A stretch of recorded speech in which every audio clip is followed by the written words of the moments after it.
Hey, Alexia, how are you? Hey, Foster, I'm fine, and you?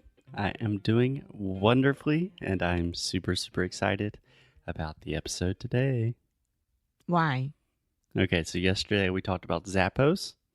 If anyone missed the episode, I recommend you starting with that because it is very interesting. So, just to recap, Zappos is a shoe company that has excellent customer service and they give a lot of importance to culture. Yes. Yes, to company culture, right? Yes. And their big thing is they're kind of famous for being really weird. And I like that because I think a lot of people describing Inglês no cru, a good word would be weird. Yeah. Kind of, I think. I mean, if someone's trying to describe what we do compared to normal English schools, They would say, I don't know that much, but the podcast is really cool. They are nice and weird. And I think that they have an English um thing called Sound School, but I don't know that much. But they are weird, but they are nice. you think that's what most people would say about Yeah. us? Okay, that is something we need to work on for sure. I don't know much about them. I think they have a, a the only thing that we sell is a What? product, an incredible course called Sound School. You think most people are like, I think maybe they have a course or something. Damn it. Yes, people, we have a course. It's called Sound School. You can do it. It's amazing. But the only times that I see people write about English no cru on the internet, there's always some version of like diversos temas. Tipo, it's very spontaneous. It is. There's no reason why they're talking about what they're talking about. It's weird, but somehow it works. And that's the formula to success. Success formula. A good phrase in English, the secret sauce. The secret sauce. Yeah. Yeah, I mean, even our name, English no cru, it's pretty weird. No. Yeah. I mean, it's not wise uppy. No offense to wise uppy, but yeah, offense to wise uppy. Okay, so we are talking about Zappos and how weird they are.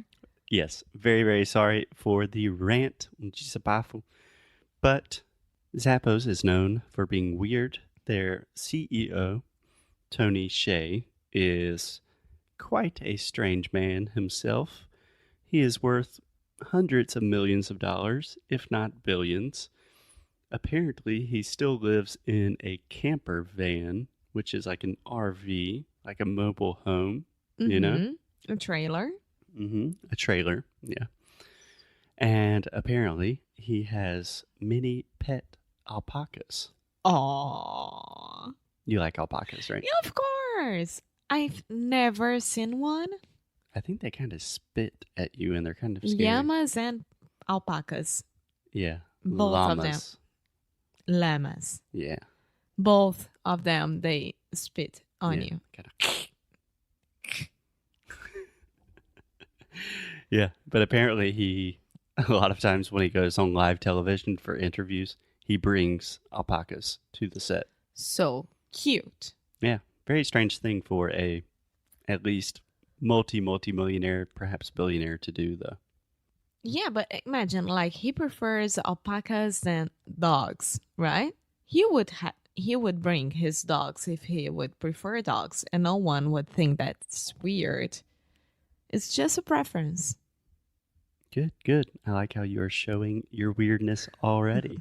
So, specifically, why I wanted to talk about this, because Zappos is very famous for having unconventional, let's say, very unconventional interviews. So, we've talked a lot about job interviews on this show, and the normal questions like what are your biggest strengths? What are your biggest weaknesses? The normal things you receive in a normal job interview. And Zappos wants to avoid that. They want to, what we say in English, throw you a curveball. Yeah. They want to take you out from your comfort zone. Take you out of your comfort zone. Yeah. Yeah. They want to get you off script and see your reaction. So, Alexia, one of their most famous questions is on a scale of 1 to 10, how weird are you and why? Oh, I need to answer that. Yeah. So let me give you a couple things to think about. First, I imagine they're not really thinking so much about the number. It is much more about their reaction. But if they're giving you a scale of 1 to 10, you have to imagine that 1 is you are saying, I'm not weird at all. I'm completely normal. 10, you are saying, I'm super, super weird. So first, just what would you say is your number? I think I would stick with 6 or 7. Which one? 7. 7. Just because I really want the job. Okay. Well, I think I'm 6. You're going to have to defend your number. So do you want to change it to 6. 6? Yeah. Okay. So 6, it's above average. So you're saying you're weirder than the normal person. Why? Well, every morning I wake up and I go to the kitchen and I have my chocolate milk. This is a weird thing for some people. I can't live without my todinho and my Nescau. You can't live without your todinho. Yeah. Yeah. And when Alexia says in her cute voice, I wake up and I have my chocolate milk, that means I wake up and I am a monster until I grab my chocolate milk and Yes. Also, if I would describe myself nowadays, I would say that I don't have a home, a physical home. Yeah. You could say you're homeless. No, because I still have an apartment in Rio if I want to. Yeah. Yeah. But I do pet sitting with my boyfriend, which is my business partner. So there you go. The most weird thing about our relationship. The most weird thing about you is me. Thank you for passing that off to me. And I used to work at Porta dos Fundos. I think that this made me weirder. Perhaps. Yeah, in some ways. And then I decided to create a business with my boyfriend. With your brother. With my Almost said boyfriend. brother. Please don't call me your brother. Which is a podcast, and I became a teacher. And it's amazing, and it's so weird at the same time because I went to business school and not to do that at all. Yeah. Yeah. Yeah, it's interesting to hear you describe our story kind of just saying it without thinking about it first, because it is pretty weird. I think if they asked me that question on a scale of 1 to 10, how weird are you? I think I would give myself a 7. I don't think so. Because at the same time that we have this weird story, we are pretty normal people. Yeah, but I have a lot of contradictions in my life that make me weird. Like what?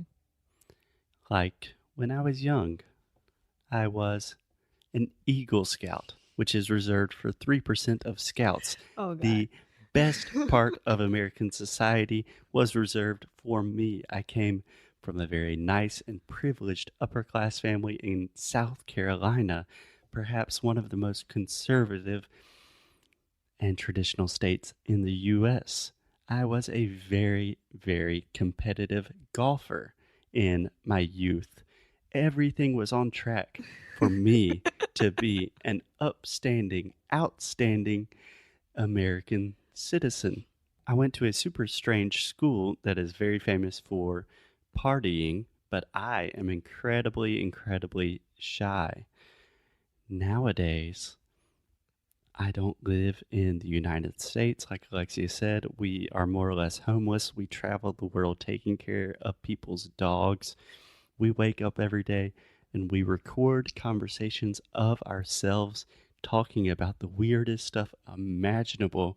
That is our job. And yeah, for a very, very shy conservative boy coming from the deep South, it's fucking weird. Yeah. So I came from a very conservative family as well. And everything was okay with me. But I don't think that it's wrong or right. No. And when It's we're talking not. about conservative family, we're not even necessarily talking about politics, No. but more of a traditional life path. Yeah. Yeah. Like from your background in your infancy as well as mine, we should probably be working at a bank. No, but yeah. We should be like management consultants. Yeah, more or less like this. But yeah, I don't know. I like to think about myself as a weird, nice person. Like our examples just show people that you can do whatever you want and be successful on it. At it. Yeah, honestly, that's not too weird. I think the weirder stuff that we do is probably a little more private, like the quantity of podcast I listen to on top of creating podcasts. That's really weird. Yeah. Statistically, very weird. Anyway, I am always a big fan of the weirdos. I think you should be weird. I think you should follow Zappo's example and think about this question because it's a great question. Yes, it is.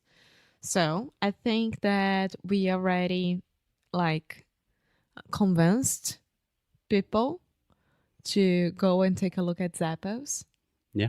And I'm really happy about it. And I wish they shipped to Brazil. Maybe one day Zappos. Until it's then, Amazon. So yeah. Until then, please embrace your inner weirdo, and we will talk to you guys tomorrow. bye.